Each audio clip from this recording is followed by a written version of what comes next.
अध्यात्म विज्ञान कोई धर्म या संप्रदाय नहीं है, ये स्पिरिचुअल साइंस है जो कुदरत के कानून पर आधारित है। ये विज्ञान पूरे ब्रह्मांड के सभी रहस्यों को उजागर करता है और जीवन के सभी पहलुओं को समझने के लिए एक नई दृष्टि देता है। इसी को आर्ट ऑफ विजन कहते हैं, दुनिया को देखने की एक नई दृष्टि, जो अध्यात्म विज्ञानी परम पूज्य स्वामी श्री कमलेशानंद जी के निर्देशन में सनातन सत्य का अनुसंधान कर हमारे जीवन को प्रकाशित करे। जय सच्चिदानंद। જ્ઞાનીઓની કોઈ પણ જ્ઞાની હોય એની ભાષા હંમેશા કેવી હોય? પુરુષાર્થવાદી હોય। કેવી હોય? નિષ્ક્રિય ના હોય। નિષ્ક્રિય બનાવે તો જ્ઞાનીની ભાષા જ નથી। અમે શરૂઆતમાં કહેતા હતા કે મન વચન કાયા એ કર્મ ભોગવવાનું સાધન માત્ર છે, પુરુષાર્થ કરવાનું સાધન ના હોય।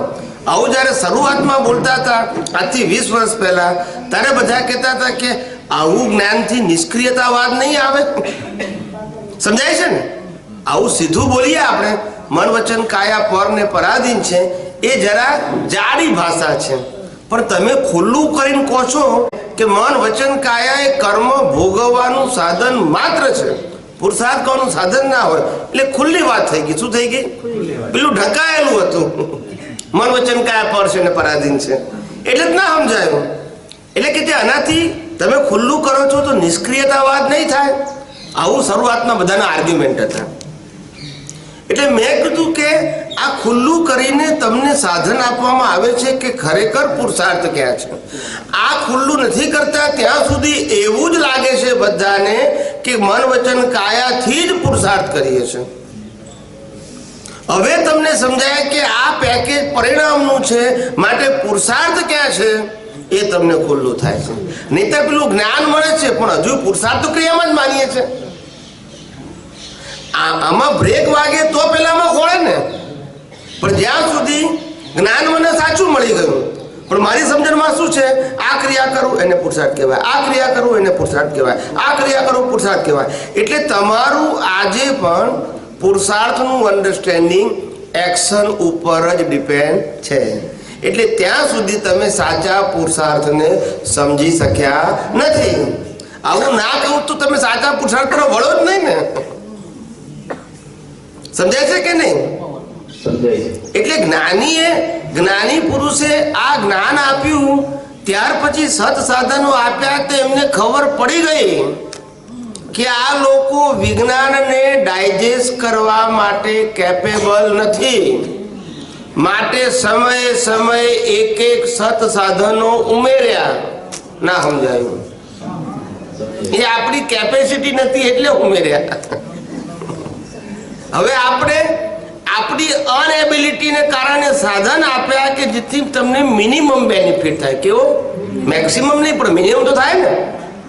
જેમ ક્રમિક માર્ગમાં આત્મજ્ઞાન ના હોય તો પુણ્ય તો બંધાય ને, એમ અહીંયા મિનિમમ બેનિફિટ થવો જોઈએ। એટલે જ્ઞાની પુરુષે જ્ઞાનને આધારે તમને મિનિમમ બેનિફિટ થાય તો કે તમને આત્મા અને અનાત્માનું અવેરનેસ રહે, એટલા માટે ચરણવિધિ આપી। ત્રિમંત્ર બોલો એટલે નિષ્પક્ષપાતી દ્રષ્ટિ રહે। રામકૃષ્ણ મહાવીરનું મંદિર હોય તો તમે બંધન કરી શકો, નિષ્પક્ષપાતી દ્રષ્ટિ। તમે નમસ્કાર વિધિ બોલ્યા એટલે વ્યવહારથી લઘુત્તમ દ્રષ્ટિ। સમજાય છે? તમને શુદ્ધાત્મા પ્રત્યે પ્રાર્થના આપી, શેના માટે આપી? તો કે છે કે પોતાના દોષોને ક્ષમાવવા માટે આપી।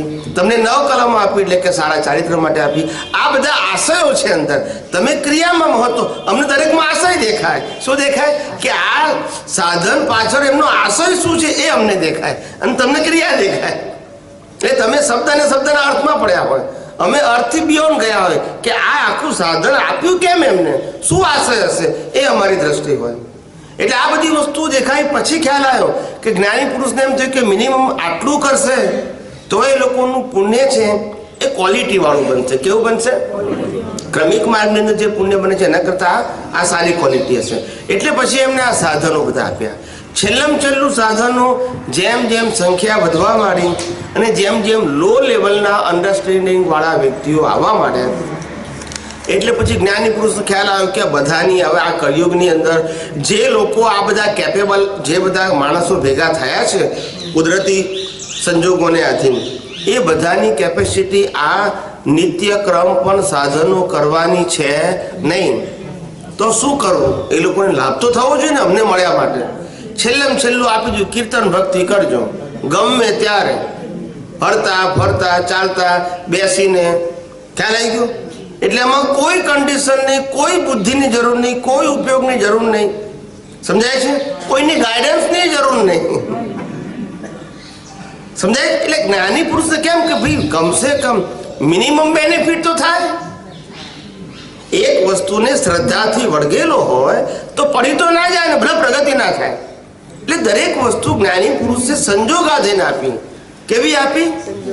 એટલે તમને ખાલી ક્રિયા રૂપે દેખાય, અમને આશય ખબર પડે કે આશય શું છે. એટલે દરેક વસ્તુ અમે આશયથી જાણીએ. એટલે તમે કહીએ છીએ કે ભાઈ એમનો તમે ક્રિયાને ના પકડો, આશય જુઓ. અને આશયના આધારે તમને જ્ઞાની પુરુષની આખી લાઈફની ડિઝાઇન દેખાશે. શું દેખાશે? કે એમને કેવી ડિઝાઇન ગયા અવતારમાં ભરી હતી કે જે આ અવતારમાં ઉદયમાં આવી. એ સ્ટેપ બાય સ્ટેપ ખુલ્યા કરે છે. ત્યારે અમને ખ્યાલ આવે કે એમનો આશય કેવો ભર્યો હશે ગયા અવતારમાં. સમજાય છે? અમને સ્થૂળ ક્રિયાનું ઇમ્પોર્ટન્ટ નથી, એની પાછળ રહેલો આશય. એ આશયમાં એમના સંજોગોએ કામ કર્યું છે. કોણે કર્યું છે? આજે તમે લોકો અમને મળ્યા, આટલા બધા પ્રશ્નો પૂછો છો, અમે જવાબ આપીએ છીએ, અમે એવો આશય લઈને આવ્યા છે. સમજાય છે ને? ડેવલપમેન્ટ તો હોય પણ આશય હોય એટલે એવા વાણી બોલવાના સંજોગો આવે, એવા પ્રશ્ન પૂછવાના સંજોગો આવે. નહીં તો કોઈ પૂછનારે ના હોય તો હોય તોય ના નીકળે.